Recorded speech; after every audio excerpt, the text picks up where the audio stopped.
I'm a 27-year-old guy, and a few months ago, my grandmother passed away. She was the only person in my family who truly cared about me. Unlike my parents, who always treated me like an afterthought, or my extended family, who barely acknowledged my existence, she was the only one who looked out for me. So when her will was read and I found out she left me everything, every cent of her savings, her house, and her valuables, I wasn't just shocked. I was grateful. My family, on the other hand, was furious. Nobody saw it coming. They all assumed my grandmother's money would be split among them, especially my uncle and aunt, who had spent years acting like they were entitled to it. My cousins, who had never worked a day in their lives, had been planning how they'd spend their inheritance before the will was even read. When they found out that they were left with nothing, and I had received everything, the switch was immediate. Suddenly, relatives who had ignored me my entire life started reaching out. My phone, which had been dead silent when my grandmother was in the hospital, was suddenly flooded with messages from people acting like we were close. My aunt sent me a long emotional message about how families should always support each other. My uncle called to tell me that my grandmother must have made a mistake and that it would be only fair if I shared the inheritance. Even my parents, who had barely spoken to me in years, started hinting that I should help out the family now that I was in a position to.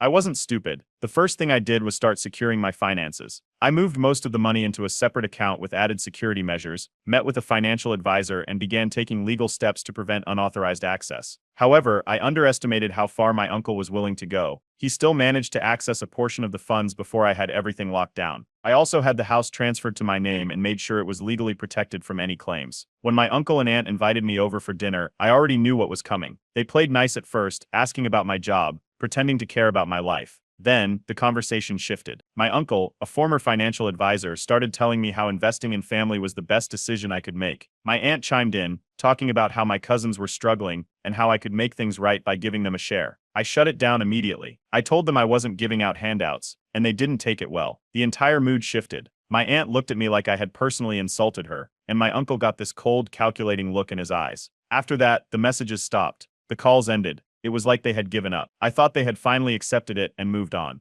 I was wrong. A few weeks later, I got a text from one of my cousins. It was a group message inviting me to a big party at his house. The message was vague, but what caught my attention was that it wasn't just me, it was sent to a lot of people, including distant relatives I hadn't seen in years. Something felt off. Then a mutual friend sent me a screenshot from social media. My cousins were posting about how they were about to celebrate their new fortune. People were congratulating them, commenting about how generous their family was, and how they deserved to enjoy their wealth. I checked my accounts. My stomach dropped. There were multiple unauthorized withdrawals, large amounts. I dug deeper, and the more I found, the worse it got. My parents, along with my uncle, exploited a loophole in the bank's system. Using forged documents and a corrupt bank employee, they managed to gain unauthorized access to my funds. It wasn't just manipulation, it was outright fraud. The stolen money had been funneled through different transfers, broken down into smaller amounts, and moved into accounts under different family members' names. I was furious. Then I realized something that made it even worse. The money they stole wasn't just sitting in their accounts.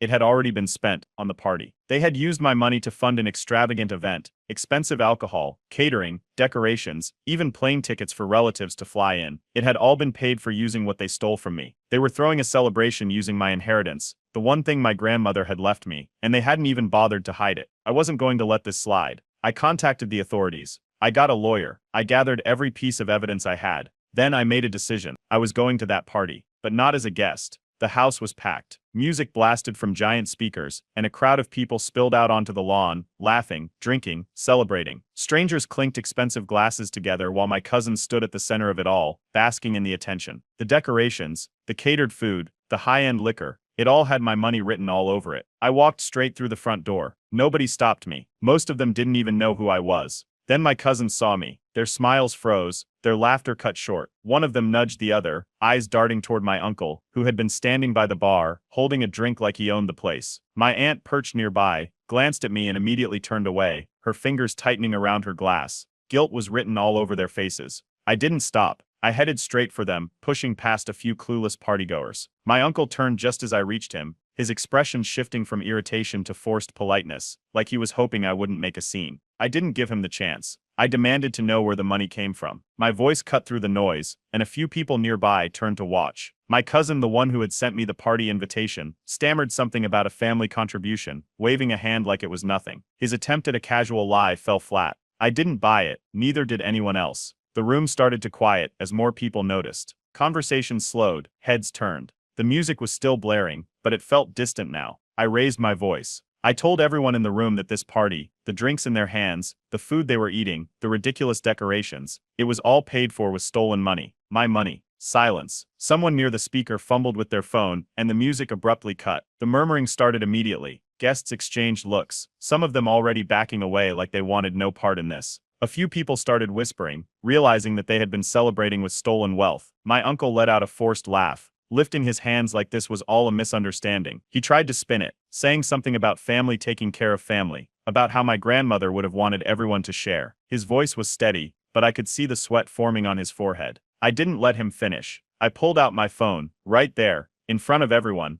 I called the police's non-emergency fraud unit. My uncle's face drained of color. One of my cousins swore under his breath. My aunt put down her drink with shaking hands. I knew an immediate arrest was unlikely, but I wanted to make it clear that the legal process had begun. A couple of my cousins started whispering to each other, glancing toward the back door like they were thinking about making a run for it. One of them actually tried, stepping toward the hallway, but I was standing between them and the exit. The guests, those who had no idea what was going on, started heading toward the front door, trying to slip away unnoticed. Some of them had already pulled out their phones, recording, sending messages. The news was spreading fast. I stayed exactly where I was. It didn't take long. Less than 10 minutes later, flashing red and blue lights filled the front yard. Officers walked through the door, scanning the room. I stepped forward, calm, collected, and explained everything. The unauthorized transactions, the stolen funds, the paper trail leading directly to my uncle. The police listened. My uncle, meanwhile, was scrambling, his words tripping over each other as he pointed fingers at anyone but himself. Then he made a mistake. Desperate, he tried to shift the blame onto my parents, claiming they had given him permission to access my accounts. He spoke too fast, too recklessly, not realizing he had just admitted to knowing exactly how he got the money. I shut him down immediately. My parents had no legal right to authorize anything, and I had the bank records, the manipulated documents, and the fraudulent transfers to prove it. The officers didn't take long to connect the dots. One of them asked my uncle to step outside. He tried to argue, but it was over. Handcuffs clicked into place. My aunt gasped, covering her mouth, while my cousins stood frozen, their eyes wide with disbelief. One of them, one of the most entitled ones, let out a strangled noise like they were about to cry. I watched as my uncle was led out the door, his face red with humiliation, the flashing lights illuminating the stunned faces of my family. But it didn't stop there. By the time I got home, my phone was blowing up. Word spread fast. Some partygoers shared videos online, and within days, rumors about what happened started circulating. While not everyone believed it at first, the legal case against my uncle solidified the truth, his reputation unraveling by the day. And this was just the beginning. By the next morning, my phone was a war zone. Missed calls, texts,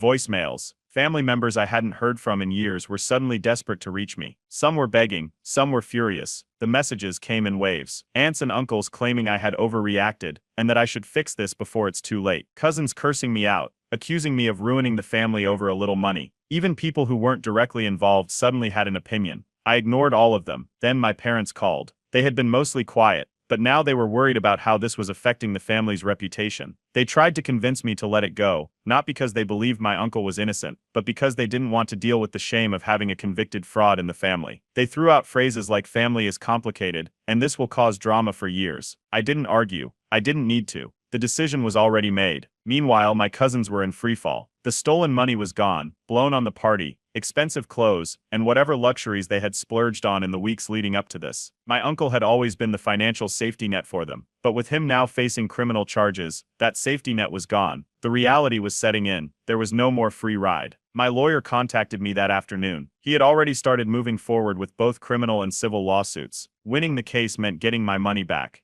One way or another, legally, my uncle had no defense. The evidence was airtight, from the unauthorized bank transactions to the digital paper trail, showing how the money had been funneled and spent. My lawyer was confident. My aunt, on the other hand, wasn't going down quietly. She started a full-blown smear campaign telling extended family members that I was selfish and that I was destroying lives over a misunderstanding. She made it seem like I had blindsided everyone, like my uncle had just borrowed a little money and I had responded by calling the police. Some relatives believed her. Others didn't, but it didn't matter, because the damage was already done. My uncle hired a lawyer and tried to fight back, claiming that he had permission from my parents to use the funds. That defense fell apart immediately. My parents had no legal authority over my accounts, and the bank records clearly showed that my uncle had gone through back channels to access the money. His lawyer must have realized how weak the case was because they started pushing for a settlement almost immediately. Then the real chaos started. My cousins, who had been acting like they were untouchable just days before, started turning on each other. One of them tried to shift the blame entirely onto my uncle, claiming they had no idea the money was stolen. Another cousin leaked a group chat to try and save themselves, showing messages where the others had openly bragged about spending my money. It was obvious they all knew exactly what they were doing. A few days later, the first court hearing happened. It was a preliminary hearing, but my uncle looked like he had already lost. His lawyer fumbled through weak excuses, trying to argue that this was a family matter and should be handled privately. The judge didn't buy it. Then more evidence came out. A former friend of my cousin's came forward with messages and screenshots showing just how arrogant they had been. They had talked openly about how they were going to enjoy their payday and how they weren't worried about any consequences, because OP will never actually do anything. That evidence alone crushed any remaining argument they had. And then something unexpected happened. The bank, the same one that had allowed the unauthorized withdrawals, reached out. They admitted their mistake. They couldn't fully undo the damage, but they offered partial compensation. It wasn't everything,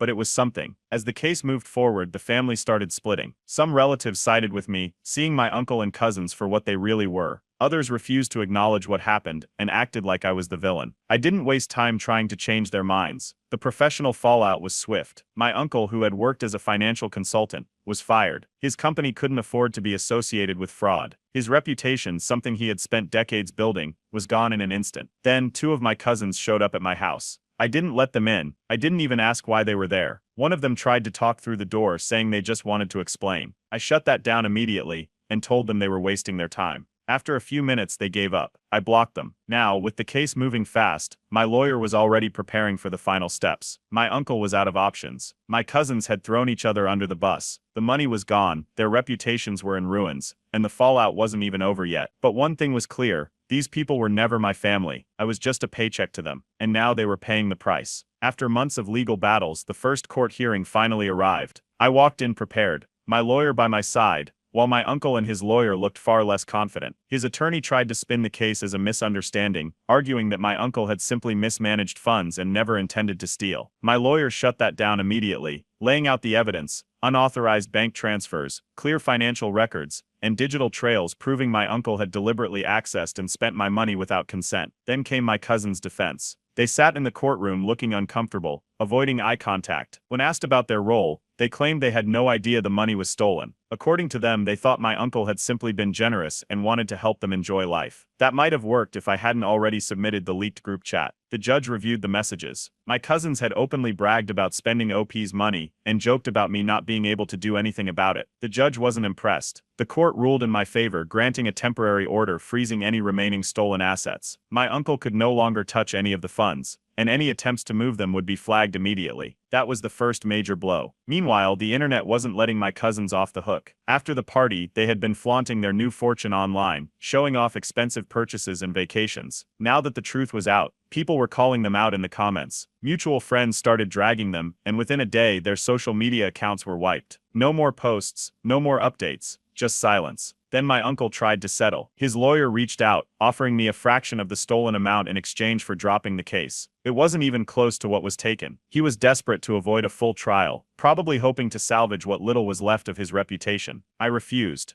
I wasn't going to accept a weak settlement just so he could escape real consequences. If he wanted to avoid the courtroom, he should have thought about that before stealing from me. Then came my aunt's attempt. She called, crying, trying to guilt me into backing down. She talked about how this was tearing the family apart, how my cousins were suffering, and how my uncle was losing everything. She wanted me to believe that I was the one ruining lives, not the people who had stolen from me. I hung up. I blocked her number. I was done listening to their manipulations. Then my lawyer uncovered something even worse. Digging through financial records, he found additional fraudulent activity. My uncle had been planning to siphon even more money through a fake investment scheme. If I hadn't caught on when I did, he would have continued draining my accounts. This wasn't just a one-time mistake. He had been plotting to take even more. The fallout from the case spread fast. With their father under investigation and his assets frozen, my cousins could no longer afford their expensive lifestyles. Two of them were forced to drop out of college after losing their financial support. Without their stolen safety net, they were stuck figuring out how to live without luxury handed to them. Meanwhile, my uncle was hit with another major consequence. His employer, a well-known financial firm, had been watching the case closely. Once the fraud became public knowledge, they cut ties. He was fired immediately. Years of experience, gone. His reputation in the industry, destroyed. No company would risk hiring someone with a financial fraud case hanging over their head. Then came the final evidence submission. My legal team compiled everything. bank statements, fraudulent transactions, leaked messages, and financial records proving the full extent of the theft. There was no wiggle room left. My uncle couldn't argue that it was a misunderstanding anymore. Some of my extended family started choosing sides. A few reached out, telling me I was right to fight back.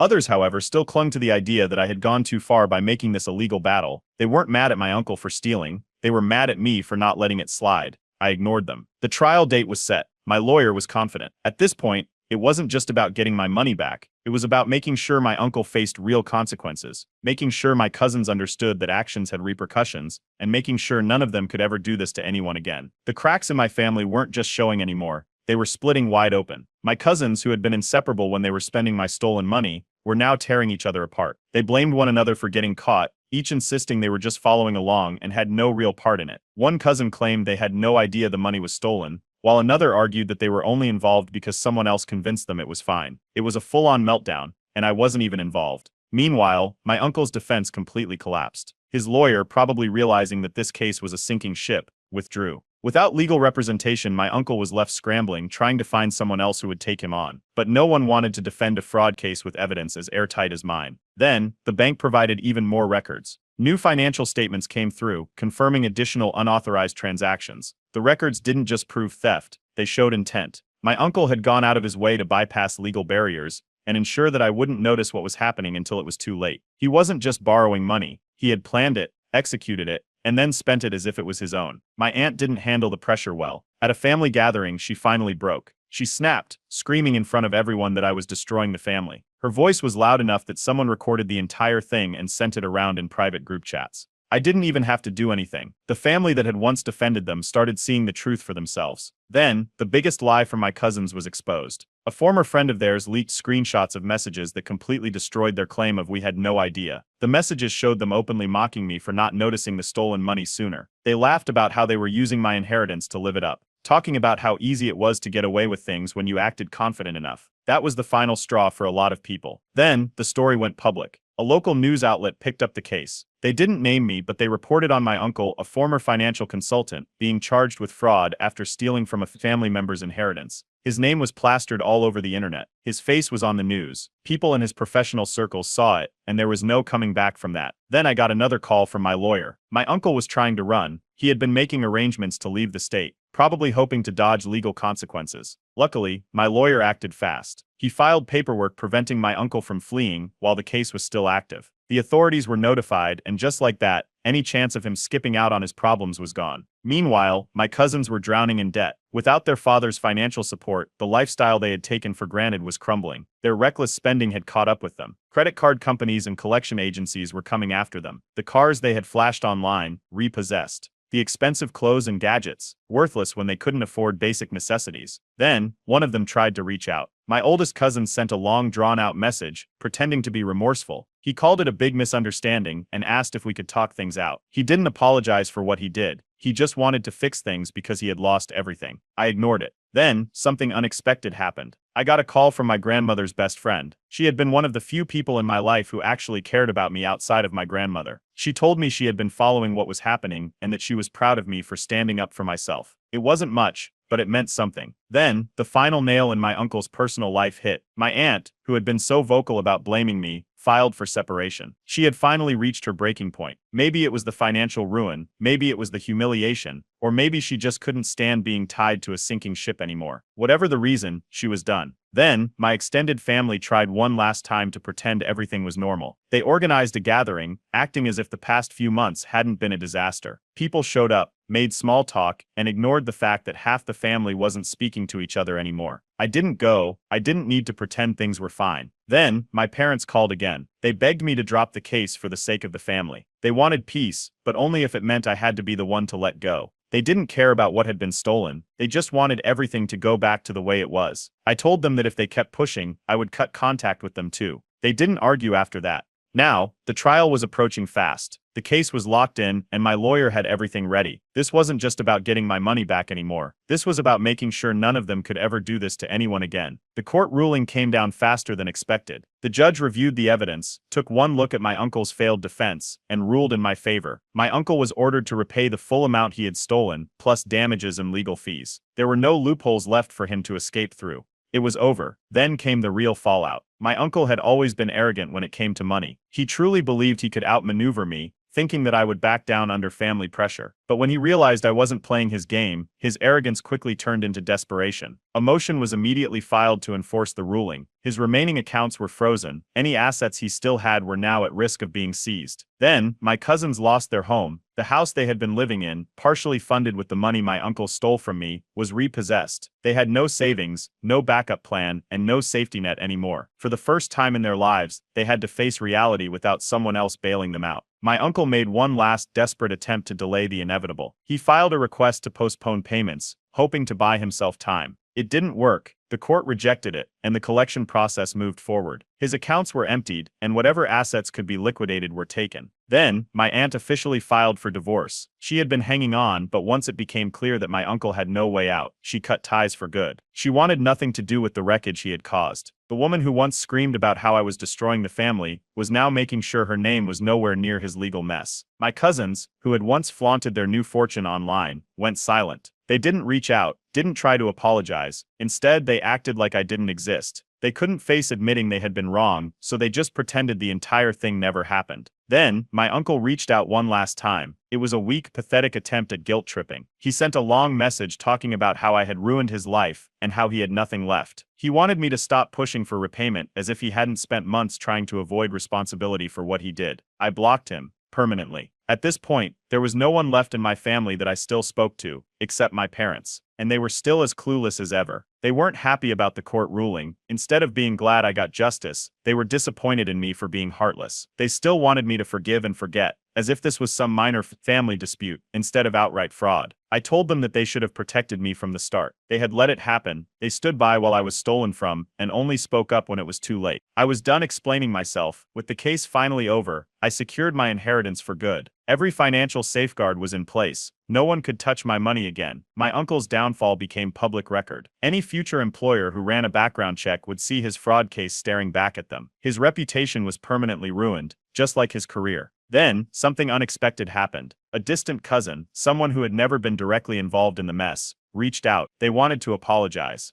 They had seen what happened and wanted to express support, saying they wished more people had stood by me. I didn't dwell on it. It was too little, too late. Then, I heard what happened to my cousins. One of them had resorted to running online scams, trying to make fast money now that their lifestyle had crumbled. Even after everything, they still hadn't learned. Meanwhile, the relatives who had defended my uncle suddenly had nothing to say. They avoided the topic entirely, refusing to acknowledge that they had been wrong. The people who once accused me of ruining the family now acted like none of it had ever happened. For the first time in years, I felt free. There was no more manipulation, no more guilt, no more pretending. My so-called family had shown me exactly who they were, and I had no reason to ever look back. And now, I was considering one last step, cutting off my parents for good, because the truth was, they had been part of the problem all along. The case should have been over. The court had ruled in my favor, my uncle had no way out, and the financial fallout had already destroyed his family's cushy lifestyle. But just when I thought things were finally settling, my lawyer called with news. They had found more money. During the legal process, my lawyer uncovered hidden accounts under my uncle's name. These weren't just normal bank accounts. He had gone out of his way to stash money under different financial institutions, likely hoping to keep it off the radar. This meant one thing: he had stolen even more than what we initially discovered. Instead of paying me back like the court ordered, my uncle tried one last desperate move. He filed for bankruptcy. He thought this would wipe away his debt to me and let him walk away without consequences. It didn't work. My lawyer immediately challenged the bankruptcy claim, proving that the debts weren't just poor financial decisions, they were acquired through fraud. Fraudulent debts cannot be erased through bankruptcy. The court rejected his filing, and the order to pay remained in place. Then, someone unexpected came forward. One of my uncle's former business partners contacted my lawyer. They had seen my uncle's legal troubles in the news and wanted to set the record straight. This person confirmed that my uncle had a long history of shady financial dealings, borrowing money he never intended to pay back, making reckless investments with other people's funds, and cutting corners to stay afloat. He had been doing this for years. My mother, who had defended her brother for so long, finally faced reality. She had spent months pretending the situation wasn't as bad as it was, trying to push me into forgiving my uncle. But after seeing how deep the lies went, she finally admitted she had been wrong. For the first time, she apologized. but at this point it didn't matter. Meanwhile, my cousins' lives kept spiraling. With no assets left, they were forced to move in with their mother. My aunt, who had once stood by my uncle, now openly resented her own children for their role in the disaster. They had gone from living in luxury to being completely dependent on a woman who blamed them for everything.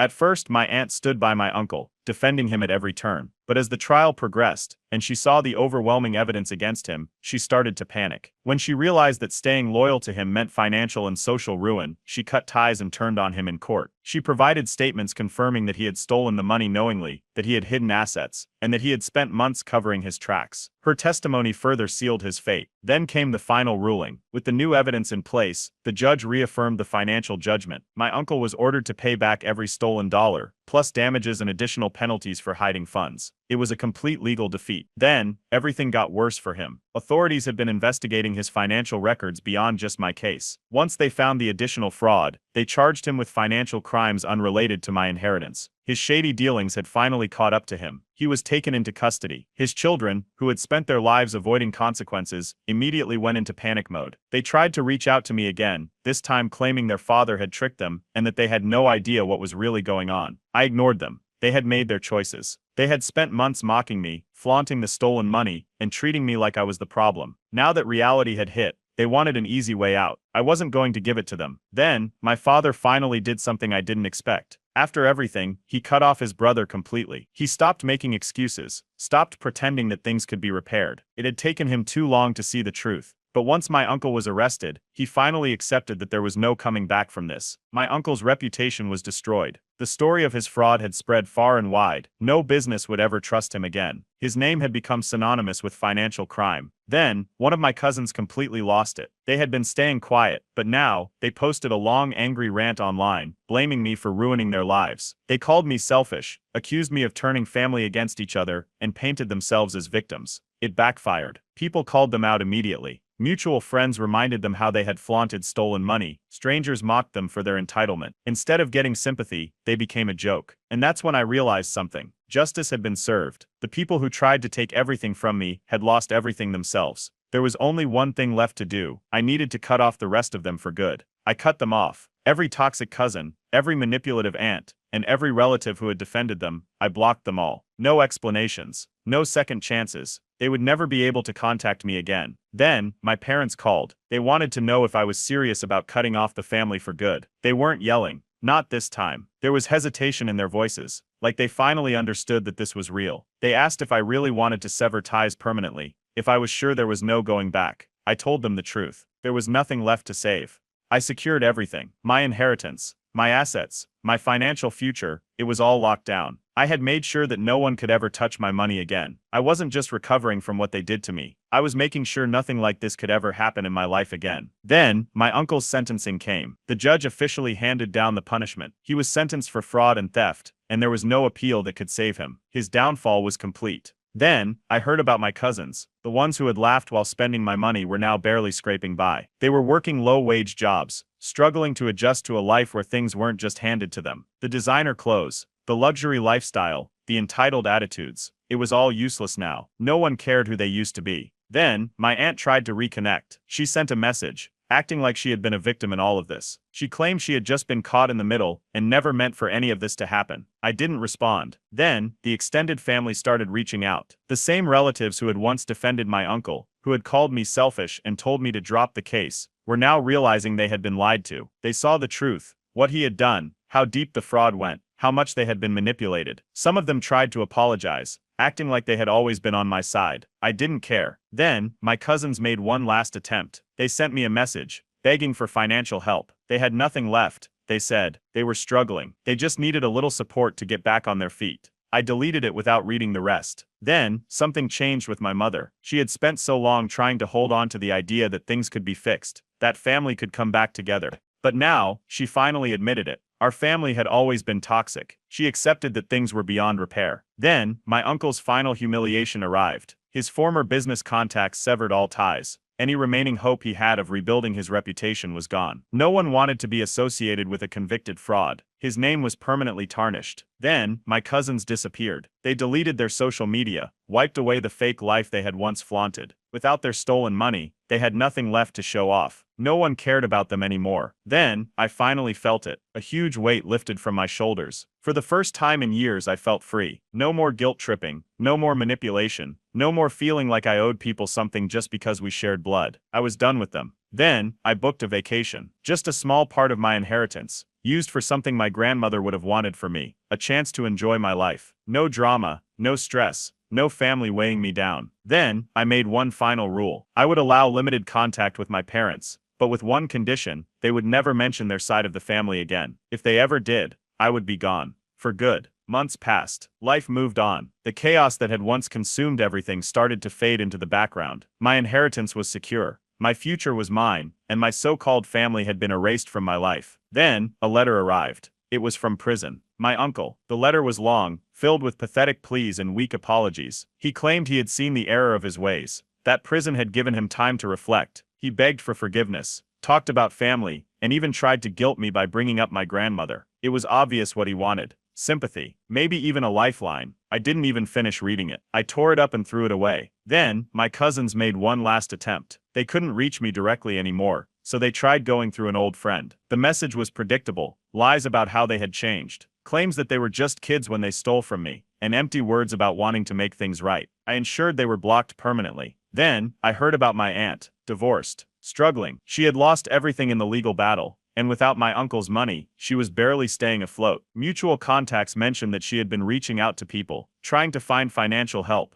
but no one wanted to be associated with her anymore. Then, my mother said something I never expected. For the first time, she admitted I had been right all along. She no longer spoke about fixing things or giving family another chance. She finally saw what I had seen from the start, that these people were never my family. Then, I did something for my grandmother. I took a portion of my inheritance, the money she left me, and put it towards something meaningful, a charity in her honor, dedicated to helping people who truly needed support. It was something she would have wanted, something she would have been proud of. Then, I made one last disturbing discovery. A distant relative reached out with information about my uncle. They revealed that he had been planning to steal from me even before my grandmother passed away. He had expected to control the inheritance, and had already been making financial moves based on that assumption. The betrayal hadn't been spontaneous. It had been planned long before I even knew what was coming. Then, karma struck one last time. My cousins, now jobless and broke, had turned to online scams, small-time fraud, desperate attempts to make quick cash. They had learned nothing. They hadn't changed. They never would. Then, the truth spread even further. My uncle's downfall became widely known in financial and legal circles. His name was permanently ruined. No company, no investor, no financial institution would ever trust him again. His crimes weren't just a personal scandal. They became a warning to others. Then, I received my final payout. My lawyer made sure that every last cent of the stolen money was returned. Every loophole was closed.